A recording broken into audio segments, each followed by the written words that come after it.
ਜੀ ਸਾਰੇ ਦੋਸਤਾਂ ਨੂੰ ਅਹਿਮਦ ਰਜ਼ਾ ਦਾ ਸਲਾਮ, ਸਤਿ ਸ੍ਰੀ ਅਕਾਲ ਔਰ ਨਮਸਕਾਰ। ਇਸ ਟਾਈਮ ਮੈਂ ਜਿਸ ਜਗ੍ਹਾ ਤੇ ਖੜਾ ਹਾਂ ਇਹ ਹੈ ਗੁਰਦੁਆਰਾ ਜਨਮ ਸਥਾਨ।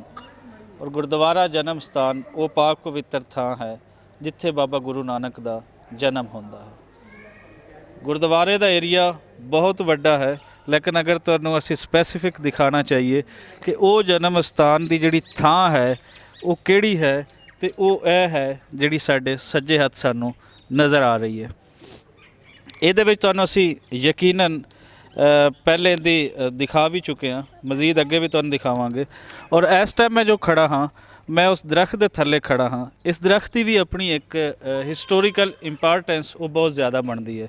ਔਰ ਖਾਸ ਕਰ ਪੰਜਾਬ ਦੀ ਤਾਰੀਖ ਦੇ ਵਿੱਚ ਅਸੀਂ ਨਜ਼ਰ ਮਾਰੀਏ ਤੇ ਇਹ ਦਰਖਤ ਬਹੁਤ ਅਹਿਮ ਹੈ। ਫਿਰ ਸਿੱਖੀ ਮਜ਼ਹਬ ਦੇ ਹਵਾਲੇ ਦੇ ਨਾਲ ਦੇਖੀਏ ਤੇ ਇਹ ਜਿਹੜਾ ਦਰਖਤ ਹੈ ਇਹ ਬਹੁਤ ਅਹਿਮ ਹੈ। ਇਹ ਉਹੀ ਥਾਂ ਹੈ ਜਿਹੜਾ 20 ਫਰਵਰੀ 1921 ਦੇ ਵਿੱਚ ਇੱਥੇ ਜਿਹੜਾ ਪਹਿਲੇ ਹਿੰਦੂ ਮਹੰਤਾਂ ਨੇ ਜਿਹੜਾ ਇੱਥੇ ਇਸ ਜਗ੍ਹਾ ਤੇ ਇਸ ਗੁਰਦੁਆਰੇ ਤੇ ਕਬਜ਼ਾ ਕੀਤਾ ਹੋਇਆ ਸੀ।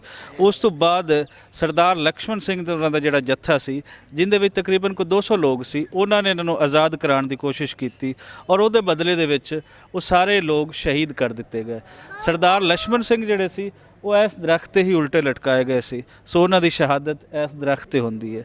ਇਸ ਹਵਾਲੇ ਦੇ ਨਾਲ ਔਰ ਉਹਨਾਂ ਦੀ ਇਹ ਕੁਰਬਾਨੀ ਕੋਈ ਰਾਗਾ ਨਹੀਂ ਗਈ, ਕੋਈ ਇਹ ਨਹੀਂ ਹੋਇਆ ਕਿ ਉਹ ਇਨਸਾਨ ਕਤਲ ਹੋ ਗਏ ਔਰ ਉਸ ਤੋਂ ਬਾਅਦ ਬਾਕੀ ਇਨਸਾਨਾਂ ਨੇ ਉਹਨਾਂ ਨੂੰ ਭੁੱਲ ਦਿੱਤੇ। ਉਹਨਾਂ ਦੀ ਇਹ ਕੁਰਬਾਨੀ ਹੀ ਸੀ ਕਿ ਜਿਸ ਤੋਂ ਬਾਅਦ ਇਹ ਗੁਰਦੁਆਰਾ ਹਿੰਦੂ ਮਹੰਤਾਂ ਦੇ ਕਬਜ਼ੇ ਤੋਂ ਆਜ਼ਾਦ ਹੋ ਕੇ ਇਹ ਫਿਰ ਸਿੱਖ ਕਮਿਊਨਿਟੀ ਜਿਹੜੀ ਸੀ, ਸਿੱਖ ਲੋਕ ਸੀ, ਇਹ ਉਹਨਾਂ ਕੋਲ ਆ ਜਾਂਦਾ ਔਰ ਉਸ ਟਾਈਮ ਤੋਂ ਲੈ ਕੇ ਹੁਣ ਤੱਕ ਇਹ ਸਿੱਖਾਂ ਬਾਈਆਂ ਦੇ ਕਬਜ਼ੇ ਦੇ ਵਿੱਚ ਹੀ ਹੈ। ਔਰ ਇਸ ਦਰਖਤ ਬਾਰੇ ਇਹ ਵੀ ਦੱਸਿਆ ਜਾਂਦਾ ਹੈ ਕਿ ਇਹ ਦਰਖਤ ਬਾਬਾ ਨਾਨਕ ਦਾ ਜਦੋਂ ਇਹ ਵਿਹੜਾ ਹੁੰਦਾ ਸੀ ਜਾਂ ਇਹ ਘਰ ਹੁੰਦਾ ਸੀ, ਇਹ ਦਰਖਤ ਉਦੋਂ ਦਾ ਹੈ। ਲੇਕਿਨ ਇਹਦੇ ਬਾਰੇ ਕੋਈ ਪੱਕੀ ਪੀढ़ी ਸਾਡੇ ਕੋਲ ਰਵਾਇਤ ਨਹੀਂ ਹੈ। ਇਹ ਸੁਣੀ ਹੋਈ ਗੱਲ ਹੈ ਜੋ ਸੱਚ ਵੀ ਹੋ ਸਕਦੀ ਹੈ, ਜੋ ਸੱਚ ਨਹੀਂ ਵੀ ਹੋ ਸਕਦੀ। ਔਰ ਇਸ ਟਾਈਮ ਸਾਡੇ ਆਉਣ ਦਾ ਇੱਥੇ ਤੁਹਾਨੂੰ ਦਿਖਾਉਣ ਦਾ ਖਾਸ ਮਕਸਦ ਉਹ ਸਫਾਈਆਂ, ਉਹ ਸੁਥਰਾਈਆਂ ਜਿਹੜੀਆਂ ਤੁਸੀਂ ਦੇਖ ਰਹੇ ਹੋ, ਇਹ ਤੁਹਾਨੂੰ ਦਿਖਾਉਣਾ ਹੈ ਕਿ ਇਸ ਟਾਈਮ ਗੁਰਦੁਆਰੇ ਦੀ ਜਿਹੜਾ ਹੈ ਸਜਾਵਟ ਬੜੀ ਹੀ ਖੂਬਸੂਰਤ ਤਰੀਕੇ ਦੇ ਨਾਲ ਉਹ ਇੱਥੇ ਕੀਤੀ ਗਈ ਹੈ। ਚਾਰ ਚੁਫੇਰੇ ਅਸੀਂ ਦੇਖਦੇ ਹਾਂ ਤਾਂ ਸਾਨੂੰ ਇੱਕ ਸਫੈਦੀ ਹੀ ਜਿਹੜੀ ਅੱਖਾਂ ਨੂੰ ਬੜੀ ਸੋਹਣੀ ਲੱਗ ਰਹੀ ਹੈ ਔਰ ਇੰਜ ਲੱਗ ਰਹੀ ਹੈ ਜਿਵੇਂ ਕੋਈ ਨੀਲਾ ਅਸਮਾਨ ਤੇ ਦੁੱਧ ਉਹ ਕੋਈ ਆਪਸ ਵਿੱਚ ਮਿਕਸ ਹੋਏ ਹਨ ਔਰ ਸਾਰਾ ਉੱਥੇ ਉਹਦੇ ਜਿਹੜੇ ਕਲਰਸ ਹਨ ਉਹ ਚਾਰ ਚੁਫੇਰੇ ਗੁਰਦੁਆਰੇ ਦੇ ਉਹ ਅਸੀਂ ਇੱਥੇ ਪੇਂਟ ਹੋਏ ਦੇਖ ਰਹੇ ਹਾਂ।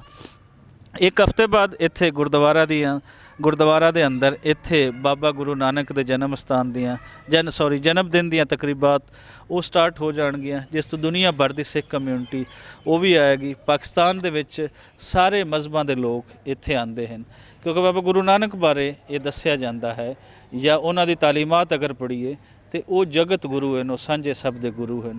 ਸੋ ਸਾਂਝੇ ਗੁਰੂ ਦੇ ਮਾਨਤਾ ਵੀ ਸਭ ਦੀ ਸਾਂਝੀ ਹੈ। ਮੁਸਲਮਾਨਾਂ ਦੇ ਵਿੱਚ ਵੀ ਆਪ ਨੂੰ ਉਤਨਾ ਹੀ ਪਿਆਰ ਕੀਤਾ ਜਾਂਦਾ ਹੈ ਜਿਤਨਾ ਸਿੱਖਾਂ ਦੇ ਵਿੱਚ ਕੀਤਾ ਜਾਂਦਾ ਹੈ। ਇਹ ਉਸੇ ਹੀ ਤਰ੍ਹਾਂ ਹੈ ਜਿਸ ਤਰ੍ਹਾਂ ਬਾਬਾ ਫਰੀਦ ਮੁਸਲਮਾਨਾਂ ਦਾ ਸੂਫੀ ਹੈ, ਮੁਸਲਮਾਨ ਹੈ, ਲੇਕਿਨ ਉਹਨੂੰ ਸਿੱਖ ਵੀ ਉਤਨੀ ਹੀ ਮਾਨਤਾ ਦਿੰਦੇ ਨੇ, ਉਸ ਨੂੰ ਹਿੰਦੂ ਧਰਮ ਦੇ ਲੋਕ ਵੀ ਉਤਨੀ ਹੀ ਮਾਨਤਾ ਦਿੰਦੇ ਨੇ। ਸੋ ਗੁਰੂ ਸੂਫੀ ਔਰ ਖਾਸ ਕਰ ਜਿਹੜੇ ਪੰਜਾਬ ਦੇ ਲੋਕ ਹਨ ਇਹ ਸਭ ਦੇ ਸਾਂਝੇ ਹਨ। ਇਹਨਾਂ ਦੀ ਤਾਲੀਮਾਤ ਸਾਰੀਆਂ ਸਾਂਝੀਆਂ ਹਨ, ਇਹ ਕੋਈ ਵੱਖ ਨਹੀਂ ਕਿਸੇ ਇੱਕ ਮਜ਼ਹਬ ਵਾਸਤੇ ਵੀ ਨਹੀਂ। ਔਰ ਬਾਬਾ ਗੁਰੂ ਨਾਨਕ ਦੀ ਤਾਂ ਜਿਤਨੀ ਤਾਲੀਮਾਤ ਅਸੀਂ ਵੇਖੀਏ ਤੇ ਉਹ ਉਸ ਵੇਲੇ ਦੀ ਜਿਹੜੀ ਮਜ਼ਹਬੀ ਮੁਨਾਫਕਤ ਸੀ ਜਾਂ ਜਿਹੜੇ ਮਜ਼ਹਬੀ ਤੌਰ 'ਤੇ ਇੱਥੇ ਇੱਕ ਮੁਤਸ਼ੱਦਦਾਨਾ ਜਿਹੜੇ ਰਵੱਈਏ ਡਿਵੈਲਪ ਹੋ ਰਹੇ ਸੀ, ਆਪ ਨੇ ਇਸ ਪੂਰੇ ਖਿੱਤੇ ਨੂੰ ਉਸ ਤੋਂ ਬਚਾਇਆ। 22,000 ਕਿਲੋਮੀਟਰ ਦੇ ਕਰੀਬਨ ਆਪ ਦਾ ਜਿਹੜਾ ਸਫ਼ਰ ਹੈ, ਕਦਮ ਕਦਮ 'ਤੇ ਆਪ ਇਹੀ ਦੱਸਦੇ ਰਹੇ ਕਿ ਸਭ ਤੋਂ ਪਹਿਲੇ ਇਨਸਾਨੀਅਤ ਹੈ, ਸਭ ਤੋਂ ਪਹਿਲੇ ਇਨਸਾਨ ਹੈ, ਸਭ ਤੋਂ ਪਹਿਲੇ ਉਹਦੀ ਭੁੱਖ ਦਾ ਇਲਾਜ ਹੈ, ਉਹ ਭੁੱਖ ਦਾ ਇਲਾਜ ਹੋਣਾ ਚਾਹੀਦਾ ਹੈ, ਉਸ ਤੋਂ ਬਾਅਦ ਬਾਕੀ ਮਾਮਲੇ ਹਨ। ਔਰ ਰੱਬ ਨੂੰ ਮੰਨੋ ਔਰ ਰੱਬ ਨੂੰ ਕਿਸੇ ਇਸ ਤਰੀਕੇ ਦੇ ਨਾਲ ਨਾ ਮੰਨੋ ਕਿ ਰੱਬ ਕੋਈ ਤੁਹਾਡਾ ਤੁਸੀਂ ਕਹਿ ਰਹੇ ਕੋਈ ਇੰਸਟਰੂਮੈਂਟ ਹੈ, ਤੁਹਾਨੂੰ ਕੋਈ ਮੁਫਾਦ ਦੇਣ ਵਾਲੀ ਚੀਜ਼ ਹੈ। ਉਹ ਸੱਚਾਈ ਨੂੰ ਲੱਭੋ ਜਿਹੜੀ ਤੁਹਾਡੇ ਅੰਦਰ ਸੱਚਾਈ ਹੈ। ਔਰ ਇਹ ਉਹੀ ਤਾਲੀਮਾਤ ਹਨ ਜਿਹੜੀਆਂ ਫਿਰ ਬਾਅਦ ਦੇ ਵਿੱਚ ਸਾਨੂੰ ਬੁੱਲੇ ਸ਼ਾਹ ਦੇ ਵਿੱਚ ਨਜ਼ਰ ਆਉਂਦੀਆਂ।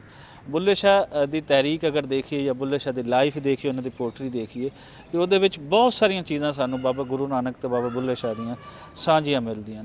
ਸੋ ਇਹ ਸਾਂਝਾਪਨ ਇਹੀ ਪੰਜਾਬ ਦੀ ਖੂਬਸੂਰਤੀ ਹੈ ਕਿ ਇੱਥੇ ਮਜ਼ਹਬਾਂ ਨੇ ਵੀ ਉਹ ਉਤਨੀਆਂ ਵੰਡੀਆਂ ਨਹੀਂ ਪਾਈਆਂ ਜਿਤਨੀਆਂ ਦੁਨੀਆ ਦੇ ਵਿੱਚ ਮਜ਼ਹਬਾਂ ਨੇ ਵੰਡੀਆਂ ਪਾਈਆਂ ਔਰ ਉਹਨਾਂ ਦੇ ਬੁਨਿਆਦ 'ਤੇ ਲੜਾਈਆਂ ਹੋਈਆਂ। ਇੱਥੇ ਬੇਸ਼ੱਕ ਲੜਾਈਆਂ ਹੋਈਆਂ, ਲੇਕਿਨ ਜਿਹੜੇ ਸੂਫੀ ਸਨ, ਜਿਹੜੇ ਗੁਰੂ ਸਨ, ਉਹਨਾਂ ਨੇ ਇਨਸਾਨਾਂ ਨੂੰ ਇਸ ਤੋਂ ਬਚਾਉਣ ਦੀ ਪੂਰੀ ਕੋਸ਼ਿਸ਼ ਕੀਤੀ। ਸੋ ਅਸੀਂ ਵੀ ਪੂਰੇ 1 ਹਫ਼ਤੇ ਬਾਅਦ ਇੱਥੇ ਹਾਜ਼ਰ ਹੋਵਾਂਗੇ ਦੁਬਾਰਾ, ਜਦੋਂ 550ਵੇਂ ਦਿਨ ਦੀਆਂ ਇੱਥੇ ਤਕਰੀਬਾਤ ਹੋਣਗੀਆਂ, ਔਰ ਅਸੀਂ ਤੁਹਾਨੂੰ ਸਾਰਾ ਇੱਥੇ ਦਿਖਾਵਾਂਗੇ, ਸਾਰੇ ਲੋਕਾਂ ਨਾਲ ਮਿਲਵਾਵਾਂਗੇ ਕਿ ਉਹ ਕੀ ਆਖਦੇ ਹਨ। ਫਿਲਹਾਲ ਦਿਓ ਇਜਾਜ਼ਤ, ਤੇ ਬਾਕੀ ਵੀਡੀਓਜ਼ ਜਿਹੜੀਆਂ ਅਸੀਂ ਅਪਲੋਡ ਕਰ ਰਹੇ ਹਾਂ ਅੱਜ ਦੇ ਹਵਾਲੇ ਦੇ ਨਾਲ ਹੀ, ਅੱਜ ਦੇ ਗੁਰਦੁਆਰੇ ਦੇ ਹਵਾਲੇ ਦੇ ਨਾਲ ਹੀ, ਉਹ ਜ਼ਰੂਰ ਦੇਖਦੇ ਰਹਿਣਾ। ਬਹੁਤ ਸ਼ੁਕਰੀਆ।